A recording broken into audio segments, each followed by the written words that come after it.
Maravilloso despertar y feliz presente. Bienvenido, bienvenida a tu oasis de sanación. Hoy he invitado nuevamente a Glevis Ledesma. Es una venezolana residenciada en Buenos Aires. Y con ella estuvimos conversando en un programa anterior sobre la diáspora venezolana, dándonos luces acerca de este fenómeno global para nuestro mayor entendimiento. Si no viste todavía esta entrevista, puedes ir a tu oasis de sanación, haces clic en videos y buscas la entrevista titulada La diáspora venezolana, un fenómeno global. Y allí vas a poder disfrutar de esta entrevista con Glevis Ledesma.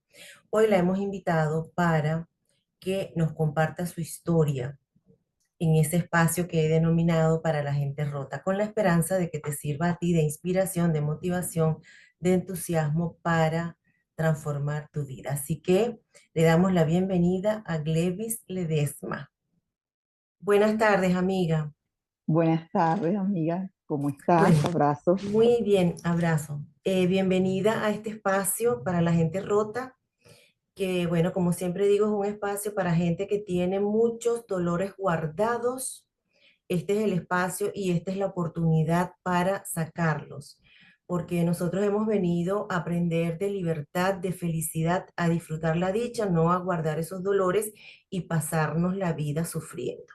También para gente que si bien ha trabajado en sus dolores, nos puede compartir lo que hizo para aprender, crecer y sanar de ello, y eso nos puede servir para inspirar a otra gente a comenzar un proceso o a continuarlo. Dicho esto, entonces quiero empezar escuchando cómo fue la vida de Glevis pequeña.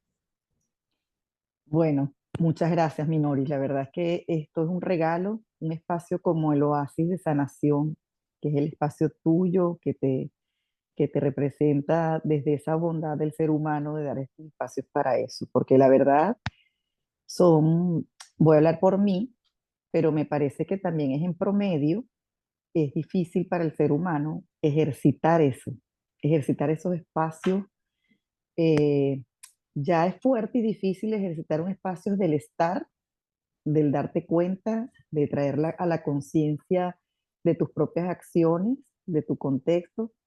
Y más fuerte y difícil aún es hacerlo en retrospectiva con todo ese análisis de dónde vengo, porque es muy amplio, es un océano, yo lo veo así, como un océano donde todos tenemos el deber de ir, sumergirnos y ver, bucear y pescar también desde allí esos mensajes y ese aprendizaje que nos trae esa niña, en mi caso, que tuvo una infancia, una realidad única e irrepetible. Entonces, creo que es un gran regalo para el sí mismo y es un gran regalo para la Glevis que soy hoy.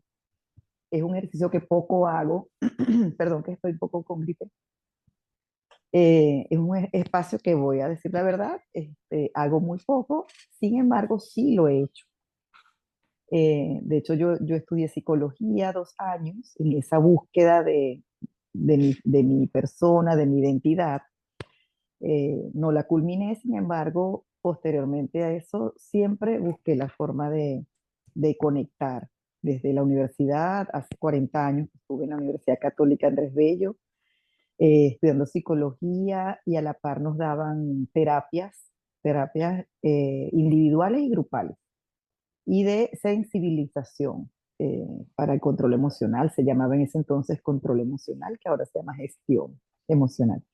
Entonces, bueno, siempre en cuanto curso de coaching, no lo soy, pero siempre me he metido en eso, siempre estuve en programación neurolingüística. Creo que he adoptado un montón de herramientas que no me dan la autoridad para decir qué es lo que hay que hacer, pero sí han sido unas herramientas que yo he adoptado de manera responsable, aunque no las he usado de manera potenciada. O sea, he podido hacer un montón de otras cosas más con tantas cosas que vi, que leí, y que durante mi proceso también de profesionalizarme y de hacer todo mi mundo laboral, siempre estuve conectada con la conducta del ser humano, porque si hay algo que me ha apasionado siempre es relacionarme con las personas. creo que cada ser humano que me pasa al frente es un regalo que la vida me da. Entonces yo lo asumo así y siempre observando qué cosas estoy proyectando en ese ser humano, porque es como que todos los días te consigues un espejo distinto y te consigues también en estados evolutivos como ser, donde ya no soy la misma que fui en esa otra etapa. Entonces, eh, siempre estuve muy conectada en el trabajo que tuve siendo gerente de tienda. Siempre me relacionaba diariamente con más de 100 personas empleadas directas, pero también los clientes, 1.000, 1.500 clientes diarios. O sea, siempre estuve constantemente en una relación con el ser humano y esa impronta de la psicología me llevaron como que siempre a observar la conducta humana. Y era, o sea, para mí fue un regalo de la vida maravilloso. Pero Ahora, cuéntame, ok, cuéntame la sí, relación con Glevis chiquita. exacto. Te di todo este, o les di todo este preámbulo porque yo nunca pensé que yo iba a llegar a ese punto, porque vengo de una madre con muchos miedos y con un padre también que a su vez de niño tuvo su situación también muy difícil. Entonces, eh, entre un ego inflado de un padre y una madre miedosa, entonces tuve que hacer ese trabajo y les hice spoiler para contarles todo lo que hice después, porque un poco para que vean que cuando se hace un trabajo consciente puedes llegar a descubrir un montón de situaciones. Entonces, ¿qué sucede? Mamá y papá, primero que todo los honro y con el permiso de su memoria, debo decir que fueron padres maravillosos. Tuve una infancia feliz, una niñez de amor, de cobijo, de contención, de seguridad. Y bueno, yo decía, bueno, pero si mi papá mamá, y mamá todos me lo dieron, fui una niña consentida, fui la menor de tres hermanos. ¿Cómo es que yo voy a hablar de traumas? ¿Cómo voy a hablar de cosas? Y buscando y hurgando con terapias, como les dije, con psicólogos, siempre en la adultez también tuve mis psicólogos, todavía hago eventualmente también encuentros con él y también hago sesiones de coaching. De hecho, una de tus invitadas, mi coach y amiga Gilda Celis, y me encanta siempre tener contacto con personas así como estos espacios como tú. ¿Por qué? Porque yo digo, no es posible que siempre digamos, porque mi mamá fue así, porque mi papá fue así y yo soy así. Es un trabajo que hay que hacer continua y sistemáticamente para poder lograr identificar ciertas cosas. En mi caso, haciendo todas esas terapias, ese trabajo, yo me di cuenta que mamá y papá, por haber sido huérfanos prematuros, porque yo soy huérfana de abuelos, no conocí a ninguno de los cuatro abuelos, ellos con esa situación de escasez en su niñez, de tanta pobreza, eran del campo, eran personas semianalfabetas, huérfanos de padre y madre. Mi mamá desde los 2 añitos quedó sin la mamá, la cría una sorda muda en el campo, imagínate. Eh, Mi abuela dejó 11 hijos de mi abuelo y esta persona que mi abuela le entrega, y le cede a toda su familia antes de morir y se lo dice, ella también tuvo otros hijos. Entonces mi mamá viene además de una familia muy numerosa y muy precaria. Además, mi mamá, estando ya casi adulta o la adolescencia, algo así, no lo recuerdo, ella quedó sorda totalmente de un oído, entonces mi mamá también tenía una discapacidad. Mi papá queda sin su mamá también muy jovencito, muy niño, y el padre, dentro de la responsabilidad de criar a 6 hijos varones, también fue un padre muy castrador, muy violento. Papá, no sé cómo, hizo su trabajo, digo yo, sistémico familiar, hablando en estos términos que hemos hablado en estos últimos años, en el sentido de que papá no fue un padre violento ni siquiera con su hijo varón. Mi hermano recibió de papá un padre muy presente en su adolescencia, aunque nunca lo abrazó, nunca le dijo te quiero, lo que sí hacía con nosotras, que nos quería, nos apapachaba, pero con el varón no. Entonces era como que él no estaba para él mismo con esa figura masculina, quizás para Mi hermano no pudo estarlo, pero hizo ese trabajo sistémico de no violentarlo, como recibió él violencia de parte de su papá. Entonces, claro, papá de haber sido tan pobre, él se compromete siendo el hermano mayor en estudiar para aprender a leer y escribir. Y comienza a leer y escribir y luego a los 15 años se va a vivir a la ciudad, a Valencia, y ahí comienza a trabajar y a ahorrar, trabajar y ahorrar y ahorrar y ahorrar. Consigue luego trabajo en la petrolera, se regresa al llano, que es donde se casa con mamá, y ya teniendo a la segunda hija, mi papá ya tenía buenos recursos, ¿no? Y trabajaba en la petrolera directamente con obreros, con el sindicato, era una persona muy movida para ayudar a las personas. Yo después que papá muere me consigo cartas de personas que le daban las gracias porque lo ayudó a salir de la pobreza de manera desinteresada. Una carta de mi papá nunca nos mostraba. Él guardaba esas cartas de personas que lo agradecían por lo abundante en su manera de dar, ¿no? En lo abundante para apoyar. Papá Amiga, eso... una pregunta. Ujú. Esa infancia feliz y ese papá presente, tú lo puedes vincular con un papá que se ocupaba de tu mundo emocional, por ejemplo, hija, ¿cómo te sientes? ¿Qué tú quieres? ¿Te gusta esto? Cómo vas en tu colegio? Que No, no hacía las tareas, pero que estaba pendiente. no, él estuvo presente porque cada vez que yo tenía un logro académico desde niña, él me lo aplaudía. Y el mandato que él daba siempre era desde el ego. Usted tiene que estar por encima del otro. Usted tiene que dar más de lo que usted cree que puede dar. O sea, Era era un un gran padre compromiso, exigente, un padre un padre exigente. exigente. Y creo que era desde el miedo de que cayéramos en la pobreza. Creo que ese era su Pero, principal miedo. así como tú dijiste al inicio que tú honras a tus padres, yo quiero hacer la salvedad de que efectivamente este espacio no es para juzgar a nadie, Ujú. pero tenemos que hablar de cómo fue la infancia de Glevis, no la de papá Claro, y la vida de papá y la vida de mamá. Eso está muy bien, o sea, ese es el claro. entorno. Pero Ujú. yo necesito saber cómo fue la infancia de Glevis. Tú dijiste que había sido una infancia feliz. Sí. Una infancia feliz es aquella donde el niño se siente aceptado, aprobado, Ujú. amado, donde se Claro, siente, tú te sentiste amada, tú te sentiste aprobada. Aprobado es que te ayuden a generar conciencia de que tú tienes, de que tú viniste a este mundo para algo bueno y no que claro. te hagan sentir que eres una porquería como pasa en muchas familias, ¿no? Sí. Y aceptado es saber que tú tienes que tengas conciencia que tienes sombra, pero también tienes muchas luces. Y Ujú. nosotros vamos a ir por la vida administrando, gestionando adecuadamente esas sombras y esas luces, Claro. Y de hecho es sintiéndose así. amado.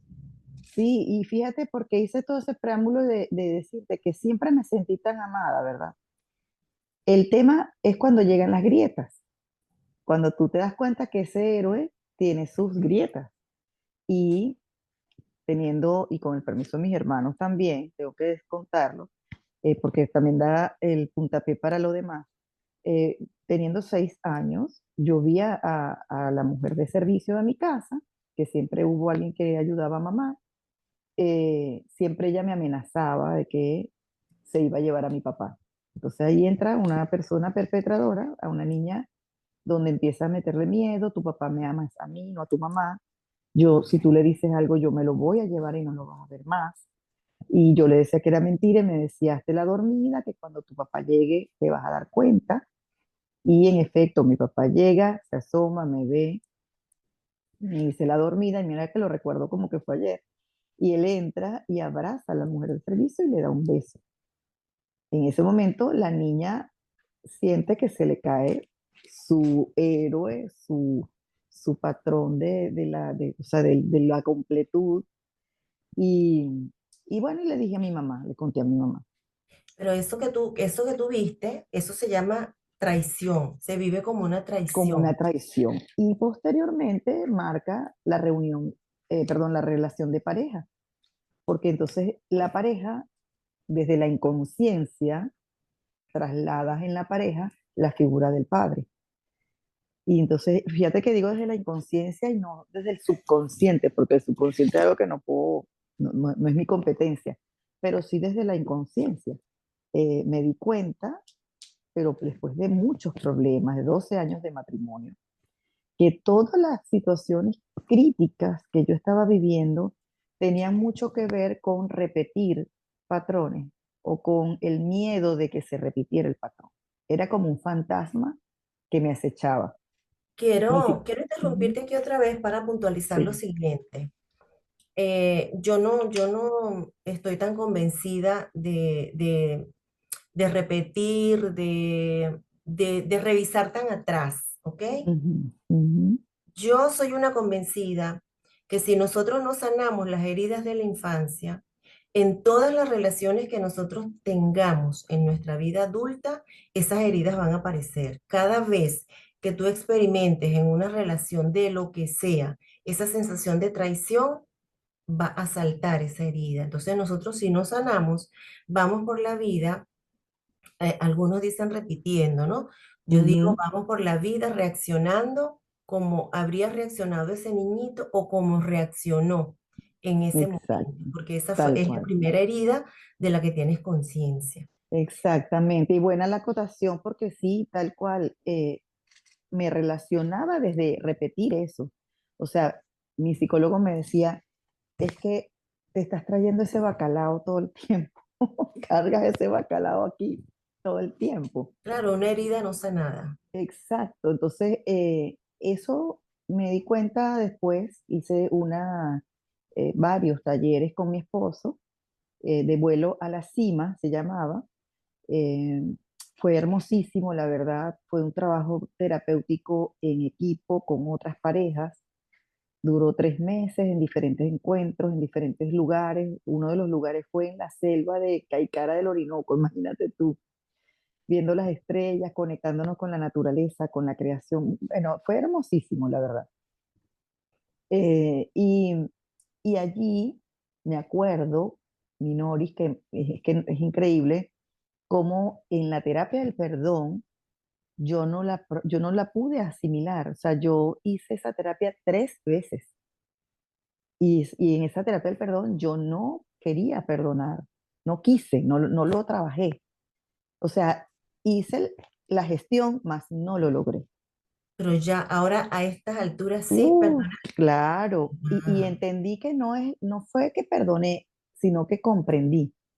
Porque lo decía también en estos días, lo conversaba con otra persona, es que perdonar es muy huge, ¿sabes? Como muy gigante, es muy, eh, es como desde yo estoy aquí y te perdono, yo no, yo lo comprendo, yo ahora lo bueno, Glevis, entiendo. pero esa es una visión de una rama de la psicología y de otras técnicas, ¿no?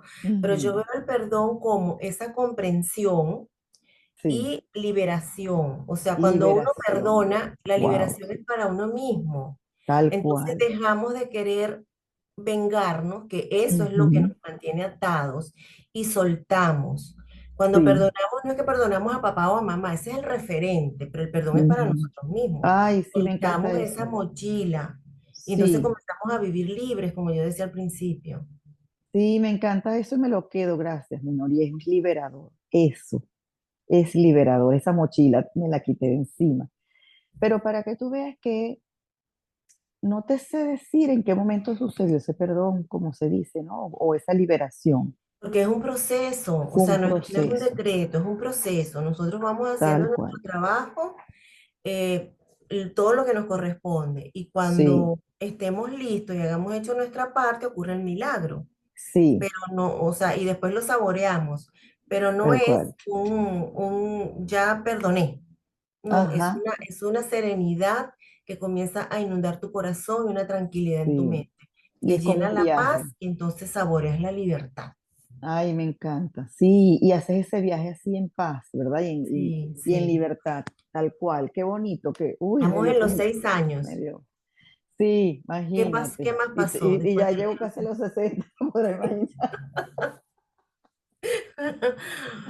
No, bueno, mira, el tema voy a dejarlo de un lado porque les conté ya todo lo que pasó y cómo lo trabajé y tal.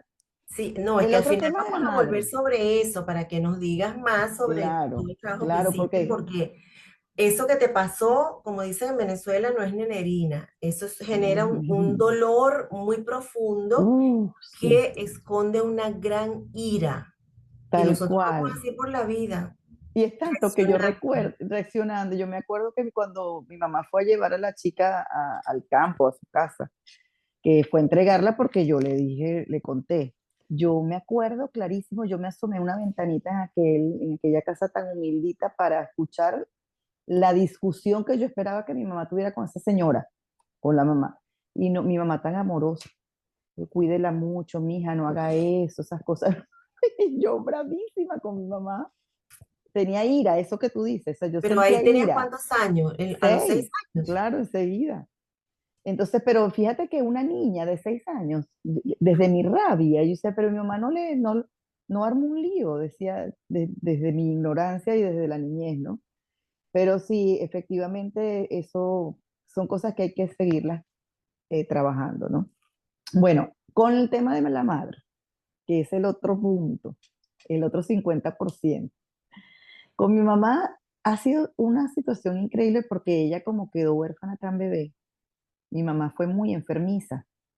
Yo dentro la pasión que me da observar historias de personas, porque tanta gente que he conocido en mi trabajo, siempre les preguntaba por la mamá y el papá, ¿viste? Siempre me quedó ese pildorita del análisis transaccional del padre, adulto, niño, todas esas cosas. Y siempre a los compañeros de trabajo y a las personas que me reportaban, siempre yo les buscaba la conversación hacia eso. Entonces, claro, con mi mamá yo siempre decía, pero ¿por qué mi mamá me sobreprotege tanto? Evidentemente era una madre que se relacionaba desde el miedo de la pérdida, la herida del abandono prematuro de su madre, desde la herida también de una sorda muda quien la cría desde sus propios miedos en un campo, desde la ignorancia también sana dentro de todo, o la ingenuidad, no ignorancia, sino desde la ingenuidad de la gente del campo. Y mi mamá siempre buscaba eso, sobreprotegerme, al punto que yo llegué a los 14 años y le pedí a mi hermano, que era adventista, que me llevara a un internado adventista, y yo me auto-interné, pero era buscando la independencia de mi mamá, porque no podía con sus miedos, no me dejaba avanzar. Y yo sentía eso, que ella sus miedos no me dejaba avanzar. Dentro de todo, sus miedos también, desde niña, desde que yo estaba niña, yo sufrí de trombocitopenia, que es una enfermedad donde la médula no tiene la capacidad de regenerar la misma cantidad de plaquetas y donde, o sea, puedes también perder la vida por cualquier cosa, un accidente o algo que te desangre, ¿no? Y estuve 3 meses hospitalizada. Claro, mi mamá pensó que yo me iba a morir. Ella renovó sus miedos a la pérdida porque fue la herida que tuvo desde siempre. Entonces, Claro. eso hizo que ella me cuidara, pero como niña bonita en una burbuja, pero que se convirtió en una sobreprotección. Y era como, yo era como su ancla, ¿sabes? Como que llegó un momento que al pasar de los años yo terminé siendo prácticamente la mamá de mi mamá, porque era yo después la que la criaba. Y desde que yo tengo uso de razón, desde el día uno que nací, mi mamá siempre estuvo hospitalizada, estuvo con emergencias, operada. Entonces yo observé en muchas personas huérfanas prematuras ese patrón de enfermedades, o sea, como una enfermedad constante o miedos y que eso les va generando deterioro en el organismo. Y eso lo vi Evi, mucho en mi discúlpame mamá. una pregunta. ¿Tus padres se separaron a raíz de ese incidente que comentaste? No, no, Ellos mi mamá, siguieron juntos. juntos para toda la vida. Sí, Mm. ambos con el miedo del abandono, yo creo que se aferraban uno al otro. Entonces hicieron un matrimonio que fue turbulento como todos los matrimonios, pero mi papá siempre fue muy casero. Viste que en nuestro país dicen que volaba con jaula y todo, güey. Pero mi papá muy casero. Entonces, siempre estuvo presente y viajaba mucho, era muy de llevarnos a viajar y de darnos gustos. En ese sentido tuvo siempre esa posibilidad. Y mi mamá, una mujer muy trabajadora, era ama de casa, pero siempre ahorrativa y buscaba manera de tener dinero, vendía cosas, cuando él se iba a trabajar a la compañía, porque él le decía que ella no tenía por qué estar saliendo a vender nada, que ella no necesitaba nada, el machismo, ¿sabes? Y ella escondida de él hacía cosas para vender, cocinaba, cosía, siempre era muy comerciante, desde jovencita soltera ya ella era comerciante. Otra Entonces eso, pregunta, ¿cómo ujú. se sintió esa niñita de 6 años, aparte de la ira que le generó que mamá no hiciera, en lugar de hacer un reclamo, se la encomendó a esta persona a su mamá para que la cuidara? ¿Cómo te sentías tú de 6 años cuando tu mamá seguía cuidando de tu padre, contribuyendo con él, acompañándolo como si nada hubiese pasado? Mira, yo la verdad no tengo memoria de haberle reprochado nunca a mi mamá eso. Yo sentí esa ira de niña y sí se lo dije en el momento, pero mamá, entonces ella me dijo, hija, cada quien tiene sus problemas. O sea, ella como que me lo sepultó así, pues.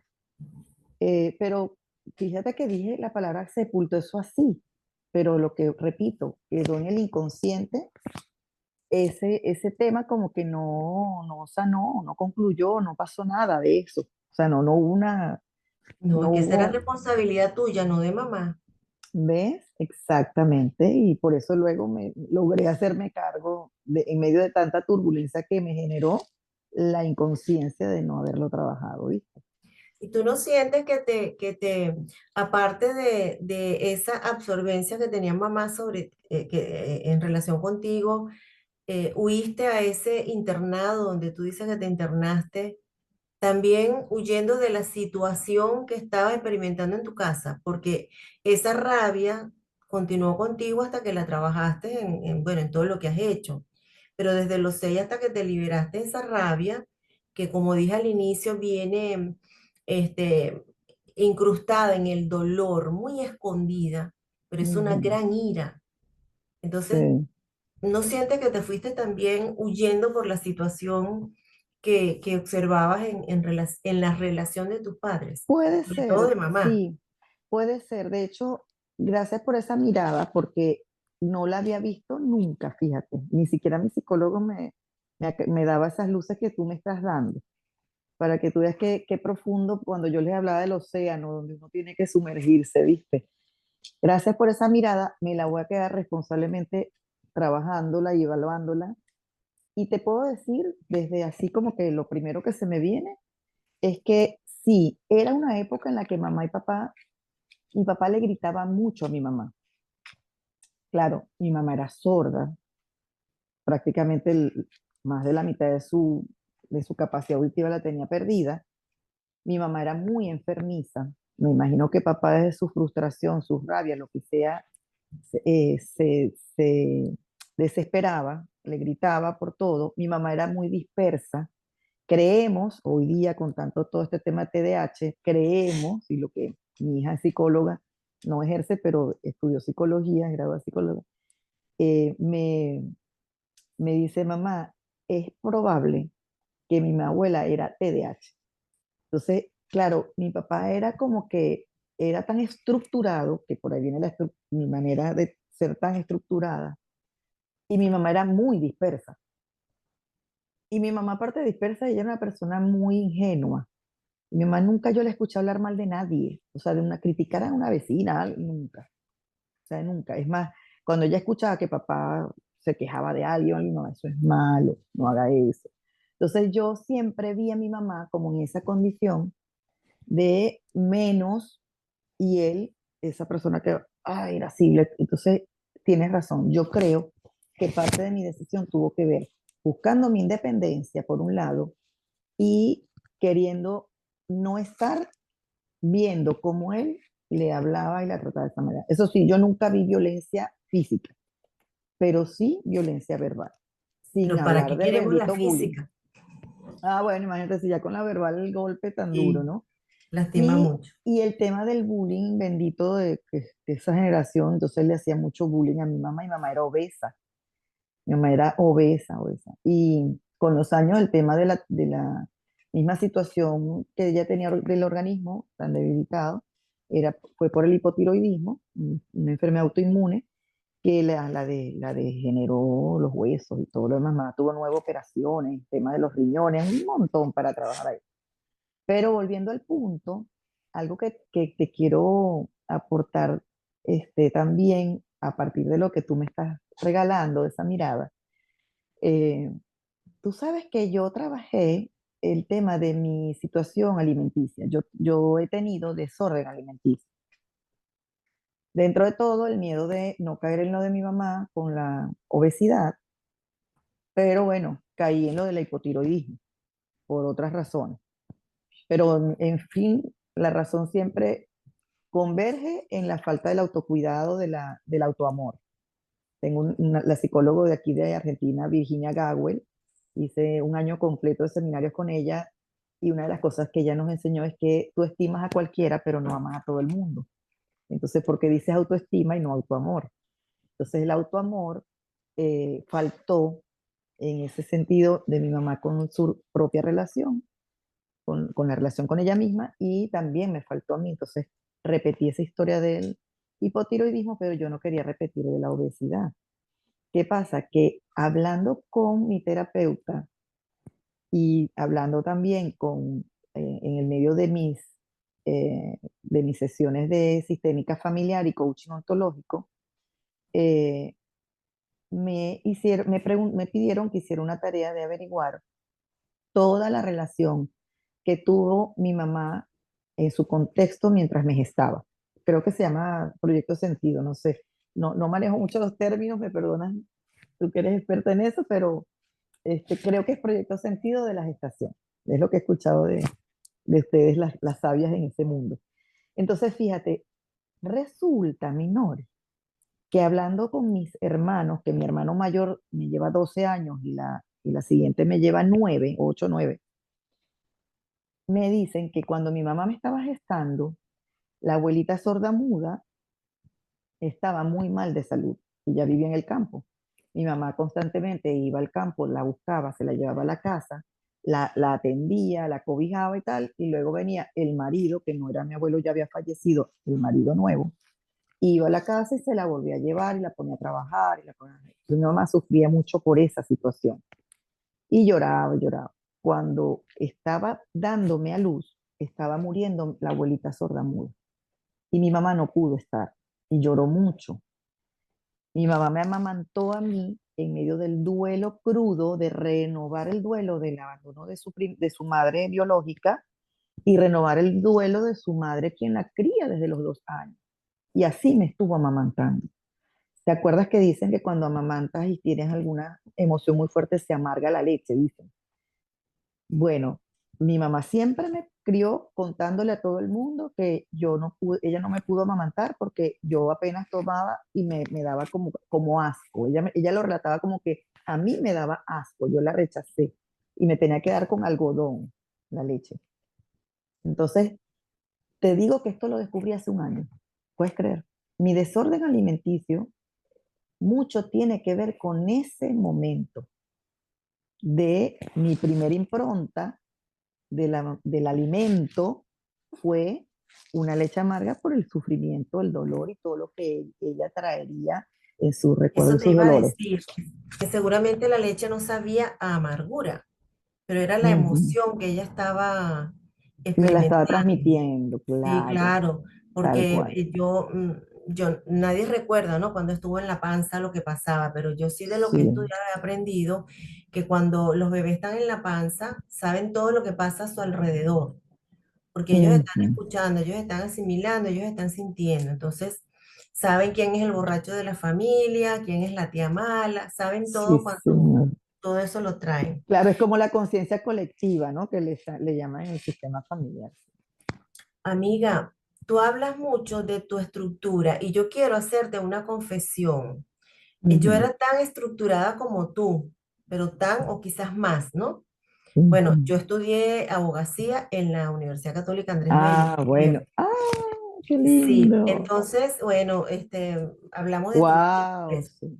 Una estructura Y te total. cuento y te confieso, sin vergüenza, que me di cuenta de la necesidad de trabajar en eso y de soltar, de ser más flexible, Ujú, o mejor dicho, concienticé y avancé, porque yo vine ujú. trabajando hace muchos años en mi paciencia, en mi rigidez. Sí, conscientemente, seguramente no lo mira. estaba haciendo lo bien que se necesitaba. Cuando yo decidí construir este espacio, Oasis de Sanación, yo lo estructuré y la primera persona que yo iba a entrevistar era la psicoterapeuta con la que yo empecé mi trabajo transformador. Ay, Y la mira. segunda era una terapeuta de respuesta espiritual. Yo tenía tres terapeutas de respuesta espiritual, ellas eran la segunda, la tercera y la cuarta. Y después Ujú. venía una amiga con la que elegí coincidencialmente cuando yo decidí que iba a hacer terapia, psicoterapia, ella también. Entonces fuimos con la misma terapeuta. Resulta que cuando llamé a esa psicoterapeuta me dijo que ya no estaba lista para esto y se me cayó la estructura. Ay, no, Después sí, es llamé a las terrible. siguientes y ninguna estaba lista. Por razones de peso, ninguna estaba Claro. lista. Y yo empecé Mm. este programa con esa amiga con la que ella era la primera, perdón, con la que había comenzado el trabajo transformador. Juntas decidimos el mismo día, yo le comento, amiga, Imagínate. yo necesito ayuda terapéutica y ella me dijo, yo también, me recomendaron a una terapeuta, entonces ella fue la primera, pero después venía esa psicoterapeuta y las tres terapeutas de respuesta espiritual y a Ay, ninguna qué las he lindo. tenido. Increíble. Yo tuve que reformular todo y aceptar que en la rigidez no me sirve. Y que Claro, si yo sí. quiero crecer, yo tengo que ser flexible. Ahí le dejo Sí. esa perlita. No, y te voy a decir, yo la recibo con mucho cariño porque ahora, viste que en el mundo organizacional se habla mucho de la metodología ágil y del mundo VUCA o VICA, que es volátil, incierto, cambiante y ambiguo. Y todos estamos metidos en esa vorágine de movimiento, de dinamismo, de, de evolución, que antes era más lento, era más como que por etapas, por fases, y ahora no. Entonces, esa flexibilidad que tú bien comentas es algo que la tengo en mente desde hace mucho tiempo, sí. Me queda obvio, hay cosas que no se cambian o simplemente forman parte de tu esencia y no la tienes por qué cambiar del todo, siempre y cuando todo lo que adoptes y la estructura que permanezca sea funcional para adecuarte, para avanzar, para no sufrir, porque el tema es cuando esa estructura me afecta, que me afectó. El tema del hipotiroidismo es un cuento muy largo, pero de ser tan estructurada, tan rígida y tan autosuficiente y de querer estar empoderada, como dicen ahora, y de querer demostrar, como mi papá me sentenció, usted tiene que estar por encima del montón, usted está por encima del lote. O sea, todo aquello, los premios que me daban porque yo salí eximida siempre y me gradué con buenas notas y después fue con un laude y todo. O sea, todo eso fue una experiencia muy pesada. Todo Que eso que cuando... narraste me lleva a Ujú. mí a concluir que tú sí viviste abandono de tu madre. Seguramente, A eso es voy. claro, Ujú. porque en las condiciones en las que tú comentas, Ujú. las condiciones que tenía tu madre, Sí, este mínimo no pudo ocuparse de ti como una madre presente, realmente totalmente. desde aquello que a nosotros nos dice hay un abandono ahí. O sea, Sí, sí lo por hubo, lo que me acabas de comentar, veo desde claro. aquí, experimentaste abandono. Tal cual, Sí. muy buena percepción desde donde, y la conclusión que saca de todo esto, desde tu experiencia personal, de tu trabajo y también de lo que has estudiado, lo dices perfectamente. De hecho, por eso empecé pidiéndole permiso a mamá y a papá y honrándolos, porque efectivamente quien me escucha dice, una madre ausente que abandonó. O sea, me va a caer la familia entera encima porque esa no era mi mamá, era una tía que todo el mundo quería estar con esa tía. Ella cobijó a todos sus sobrinos. Mi papá se llevaba un camión de comida para el campo a pasar un mes de vacaciones y otro camión era de primos, tíos y allegados. Todo eso para reunirnos Claro, en amiga, familia, eso está muy imagínate. bueno. Lo que pasa es Pero que los niñitos vivimos las experiencias desde lo emocional. a eso iba, pero mi Por mamá mucho no que está, nos den claro, y que no estaba para mí, porque estaba para todos sus sobrinos, y yo también, incluida. Y mi mamá, también. aparte de todo, era, aparte de lo que les comento, muy dispersa, tenía el problema auditivo y por lo hiperkinética que era, porque si mi mamá hubiese sido delgada, yo no sé dónde hubiese llegado, porque con la obesidad era hiperkinética, era de las que si todos los primos se iban a orilla del río a hacer la fogata con guitarra, música y tal, ella era la que venía con las canastas de arepa para ponerlo en el, entonces todo el mundo, ah, la tía, no sé qué. A mí me dejaba depositada en un chinchorro con las cabulleras arriba para que no me bajara. Y a veces yo quería ir al baño o las placas me estaban matando y yo no me escuchaba porque entre el ruido de los primos, ella sorda, hiperkinética, le encantaba jugar barajas con todos sus primos, jugaba la candelita, o sea, era la dinámica del grupo, de todo el mundo, era el centro era él. Bueno, Eso es un abandono. para que no se ofendan los hermanos, ni los primos, ni los sobrinos, ni los tíos, no estamos juzgando a la mamá. Ajá, Sencillamente estamos aquí tratando de darnos cuenta de todas esas acciones que nosotros inconscientemente generamos y sí, inconscientemente lastimamos. No es que así generalmente las es. mamás no se proponen, voy a lastimar a esta niñita, voy a hacerle daño a esta, No, claro, generalmente, pero inconscientemente nuestras acciones lastiman. Y entonces la idea de este ujú, programa es darnos cuenta de eso y ayudar a otros a que se den sí. cuenta con estas historias maravillosas. Y lo que repetimos, Minori, porque entonces copiando patrones desde la inconsciencia, repetimos el patrón para honrarlos. Es verdad, aprendemos, sí, ciertamente, claro, tú lo ves desde otro punto de vista, es el aprendizaje, o sea, yo lo llamo aprendizaje, pero es eso, pues Ajá, vamos aprendiendo todas esas conductas y eso sí, eso lo vamos repitiendo en la vida adulta, es cierto, desde ese sí, punto de tal cual, vista lo comprendí. tal Amiga, cual. y que ya tú narraste una experiencia maravillosa que te sirvió mucho para darte cuenta y para transformar y que trabajaste el perdón, aunque tú sentiste que ahí no fue el clic, pero bueno, Ujú, ya quedamos que es un proceso. ¿Qué más sí, hiciste tú que te ayudó a ser la mujer que eres hoy, viniendo de ese entorno que nos has narrado muy gráficamente? wow, qué pregunta. Porque viste que una de las cosas que yo mencioné hace un rato fue la observación del ser humano. Y creo que eso fue parte de lo que yo adopté en esos 2 años que estuve estudiando psicología. Y lo adopté con las terapias que hacíamos allí en la universidad en vivo y fueron bien intensas 2 años. Entonces me quedé con eso. Yo creo que ha sido un trabajo muy sistemático,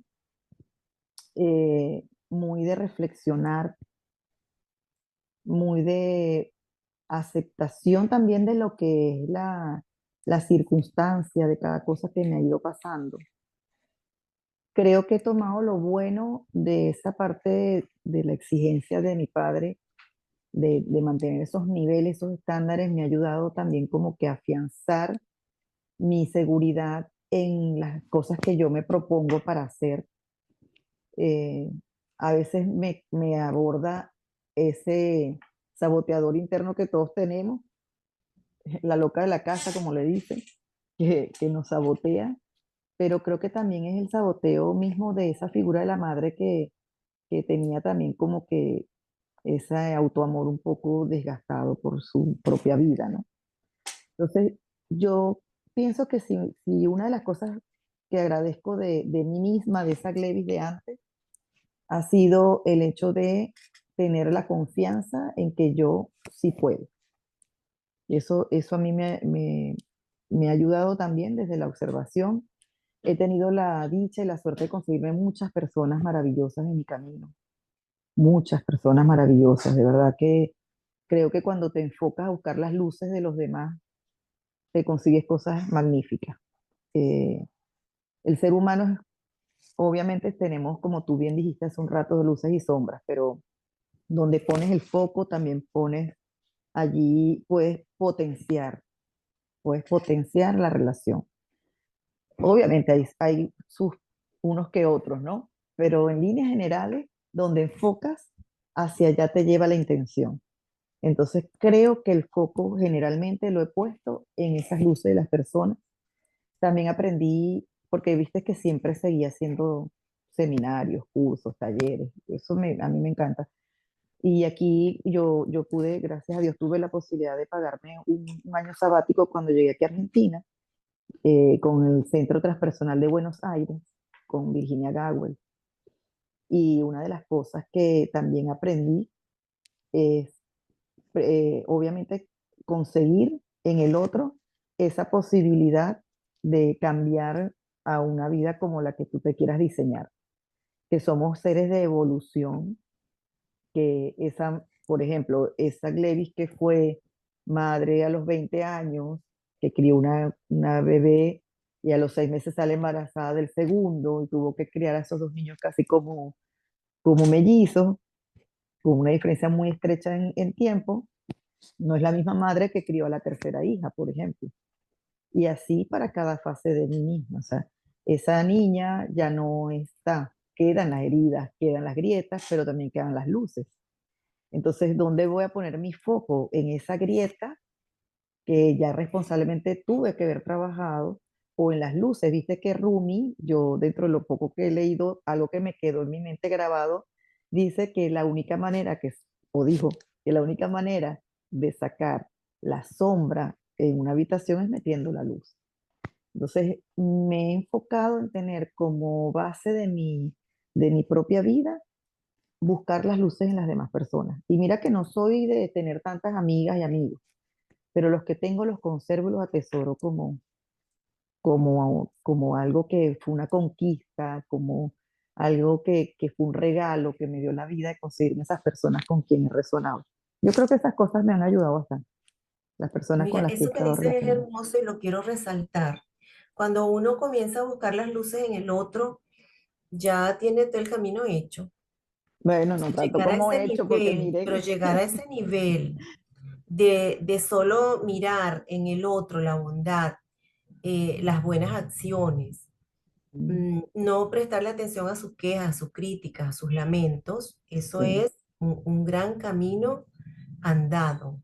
Andado y que a veces, no te creas, eh, lo conquistas, lo transitas y en cualquier momento te puedes conseguir otro escollo y vuelves otra vez como que, a ver, vamos a buscar esas herramientas que tengo por aquí de nuevo, vamos a pulirla y vamos de nuevo porque Sí, y te va llevando o aparecen solas o porque, aparecen solas. claro, cuando saboreas el éxito ya sabes cómo se logra. Entonces lo que tienes es que repetir la receta en todos Sí, los casos. Pero sí. es maravilloso saberlo. Claro, ese es uno de los, digamos, objetivos del ser aquí, poder Ujú. llegar a ese punto y entonces poder Sí, comenzar a ver a todos los seres a los ojos, buscando el alma y desde el amor. desde el amor. Sí, yo Esto es creo que eso es maravilloso, te parte. felicito, lo quería Ay, resaltar muchas y gracias, mi me Nori. encanta mucho que hayas expresado aquí esa, ese logro porque es lo que buscamos todos, poder llegar a Sí. ese punto. Y si Levis pudo, cualquiera que se lo proponga lo puede lograr. Ah, hiciste referencia a introspección. Es necesario para Wow. la Sí, autoconciencia tomar tiempo para darse cuenta. Siempre digo esto. sí, Nadie te va a venir a decir al oído en qué tienes que trabajar ni qué tienes que transformar. Tienes que darte cuenta tú. Y así sí. como lo experimentó Glevis, cualquiera que quiera lo puede hacer. Sí, y estando despierto, porque el estar despierto en medio de toda esta dinámica en el mundo hoy día, en las guerras, mira cómo estamos otra vez con esta angustia, en que sí, cuando la pandemia, en las situaciones inflacionarias, el mundo en recesión, o sea, es mucho ruido y cuesta hacer esa introspección, cuesta estar en silencio. Silencio no solo de palabras, que a mí me cuesta un montón, sino también silencio en tu mente para poder captar esos momentos de luz que pasan como meteoritos y si no estás atenta, se te van. Para ¿Ves? escucharte a ti, para sentirte a ti, para Así es, conocerte, para conocerte, sí, sí, señor. y para relacionarte mejor contigo cada día. Así Cuando te es. relacionas mejor contigo, te vas a relacionar bien con el resto. Pero esa es la Eso es primera relación. una fórmula Y directamente chica, mira que proporcional, sí. sí nos cuesta. Mucho, Porque mucho. algunas veces, hasta incluso fue mi caso, cuando traemos esos dolores, esas mochilas tan pesadas, nos regocijamos en el dolor. Y yo Ujú, particularmente pasé varios años rumiando, claro, conscientemente. O sea, claro, era alimentar el resentimiento. claro. Gledis, yo quiero saber de dónde te salió a ti tanta compasión para realizar en Perú esa labor tan extraordinaria de ocuparte Ah, de bueno. migrantes, entiendo que venezolanos, ¿no? Sí, Cuéntame esa bueno, yo no experiencia. sé, yo creo que eso, hay de tanto allí, hay tantas cosas, porque primero, obviamente, es circunstancial, al 100%, circunstancial, como a todos nos pasó en esta diáspora tan loca en la que nos metieron y, y que entramos como que en ese círculo vicioso de querer avanzar y que la misma circunstancia no nos permitía y a la vez te frustrabas y emocionalmente te volvías a quedar y así estábamos todos, o estamos. Pero me hablas del momento en que yo estuve en Perú. Yo llegué en el 2015 en una condición privilegiada porque me transfirió la empresa de Venezuela, me transfirió a Perú. Y digo privilegiada porque llegué con trabajo, en un buen cargo, en una empresa transnacional, en otro país. Bueno, tuve una condición de verdad muy buena laboralmente. Y bueno, sucedió todo lo que todos conocemos en Venezuela en el 2017. Entonces, fíjate qué sucede, que eh, cuando estoy en esa zona de Perú, que es en el norte, frontera con Ecuador, empiezan a llegar los que se vinieron caminando y muchos otros se vinieron en bus, 5 días, 6 días de viaje, con todos los problemas que traía eso. Entonces empieza la familia también a querer salir y Venezolanos llegaban venezolanos caminando a Perú. llegaban caminando a Perú, correcto. Entonces, bueno, un familiar llega, vienen otros amigos, los contactan. Entonces, obvio que yo era la primera que había llegado allí, a esa ciudad, y estaba en condiciones de recibir personas, porque teníamos una casa de 2 pisos, la azotea, todas las condiciones dadas. Entonces, lo que hacíamos era que el que venía llegando, familiares o amigos de familiares, los recibíamos, les dábamos contención. Viste que era como un estrés postraumático, todos querían llegar contando, contando, contando. Llegaban personas, por ejemplo, con los pies supremamente hinchados, que no podían ni calzarse. Recibí una sobrina, que siempre cuento eso, una sobrina de mi esposo, que una prima, perdón, no la conocía, o sea, después nos decía tío, pero no la conocíamos, pero mi suegra le dijo, recíbela, porque se fue con el esposo y una condición muy pésima donde estaban. Y una anécdota que siempre cuento es que yo, en mi casa era un corredor vial. La gente entraba y salía, iban unos a lavar, otros iban a cocinar, otros. Y todo el mundo iba buscando, obviamente, mira, sábanas, aquí hay, colchonetas, aquí hay, almohadas, toma. O sea, siempre estábamos constantemente en eso, buscando manera de conseguirles empleo, siempre los ubicábamos. Este, y mi esposo que dijo, bueno, vamos con mi hijo y los sobrinos, vamos a buscar un carrito de venta de comida rápida y ahí puso a los chicos a trabajar, todos se pusieron a vender comida rápida. Todo el que llegaba siempre tenía trabajo, porque los mismos chicos los contrataban con el convenio de que tenían que buscar otro empleo para que se fueran a buscar el empleo y dejar ese para otro que viniera. O sea, era como jugar Tetris, ¿viste? Que dicen, íbamos moviendo piezas. Entonces, claro, esta chica cuando llega, que el esposo empieza a trabajar allí, empiezan a vender dulces, un día veo en la cocina un tiraleche y yo, pero ¿y quién está amamantando aquí? Y a mí nadie, yo no he visto muchachos chiquitos aquí, ¿qué es esto? Y ella la conseguí llorando, me dice, yo dejé a mi bebé amamantando en el bus y lo último que hice fue amamantarla, se la dejé a mi mamá y a mi hermana y nos tuvimos que venir. Y bueno, cosas como esas, claro, la chica tenía fiebre, venía de tantos días sin poder sacarse la leche correctamente, sin el aseo correcto. Y bueno, historias como esas muchísimas. Bueno, amiga, Eh, eso lo aprendiste de mamá, ¿viste? Porque eso era lo que hacía mamá. sí, total. Sí, y fíjate, la lápida de mi papá dice hombre bondadoso, igual que la de mi mamá, mujer amorosa. Es como repetir esa historia de esa gente del campo. Por eso te di el contexto al principio, porque es como esa ingenuidad de la gente del campo, el tema de papá del ego, porque ojo, que no todo es bondad. De alguna manera yo estaba parada en ese ego de mi papá, donde yo podía ser dadora a todo el que llegara, y mis hijos me decían, mamá, es que tú das, este, ¿cómo se dice eso? Canilla abierta para todo el mundo, eso no es así, mamá. Dudo que todo el mundo lo que tomen, agarren, lo que quieran, eso no. Siempre ellos, bueno, sobre todo las chicas, me decían, control, mamá, o sea, no eres la madre petrolera, tu papá porque era petrolero, pero no repitas.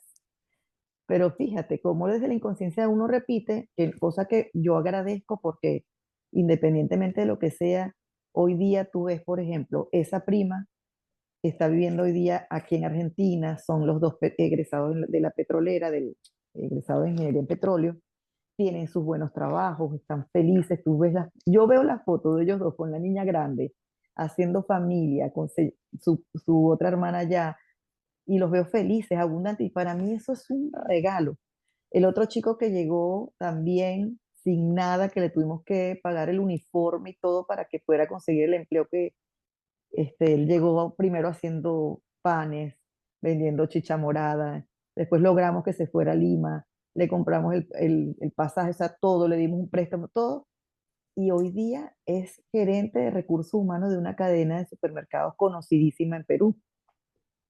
Y bueno, y el primo de él compraron su camioneta, tiene un apartamento en una buena zona. O sea, personas que tú te das cuenta cómo llegaron y cuando tienes de verdad el empeño y tienes un apalancamiento en alguien, puedes llegar a hacer lo que quieras. La solidaridad, chicas, La resalto eso. solidaridad, Y tengo que decir en favor del ego que el ego bien utilizado también es de una gran ayuda, porque en este caso sí. acepto que ¿Verdad? sí, Tiene mala te, prensa. te bebiste, te bebiste a papá, pero Sí, te sirvió para hacer esa buena acción, o sea, para servirle a un montón de gente desde el amor, a pesar de sí. que estaba el ego allí. Te sirvió para eso y para organizar y para muchas cosas. Ay, Yo sí. te felicito, amiga, me Ay, siento muy gracias. orgullosa de ti porque Gracias, bueno, amor. con ego y todo, no conozco noticias de otros venezolanos que hayan podido ser tan solidarios, que hayan podido apoyar a No, la pero comunidad sí en hay. momentos tan difíciles.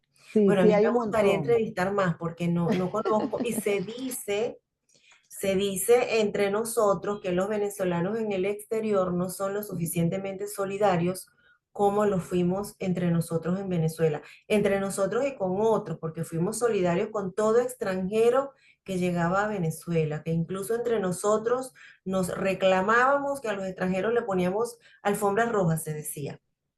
Bueno, sí, ahí, bueno, es complicado, Minori, yo lo veo así. Es mi perspectiva de relacionarme con eso, porque no es la primera vez que escucho eso mismo. Pero te voy a decir tipo Erika de la Vega, ¿viste? Nuestra Erika de la Vega en defensa propia, que Sí. me encanta ella también. En defensa de nosotros, la migración de los venezolanos, y no voy a hablar de la migración de los 50 de los europeos, la migración de los 80 de los del sur de aquí de América, voy a hablar de la migración de la diáspora venezolana en un contexto como en el que vivimos, que fue diáspora 2017-2018, inmediatamente pandemia.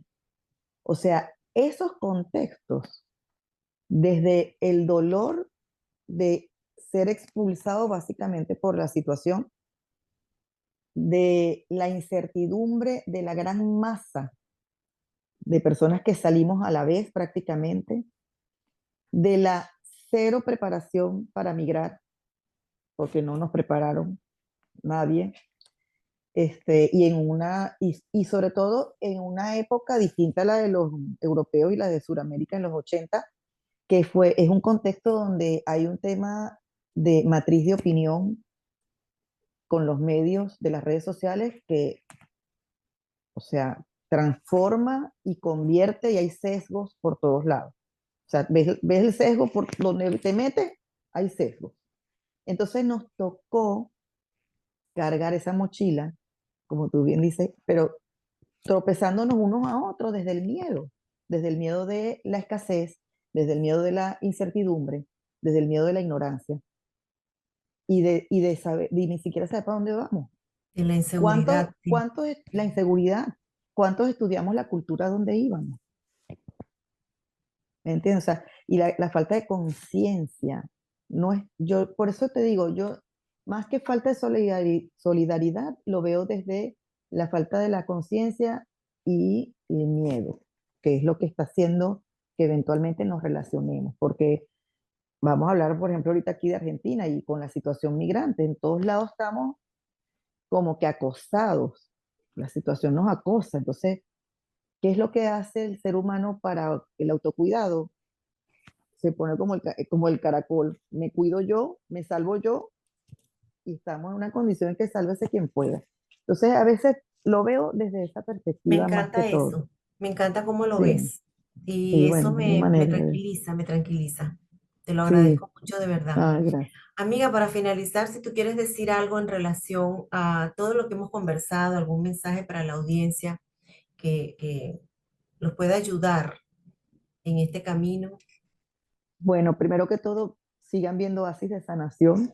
Muchas gracias. Busquen siempre este tipo de conversaciones que Minori nos regala. De verdad que eh, ampliar la conciencia es un camino no solitario.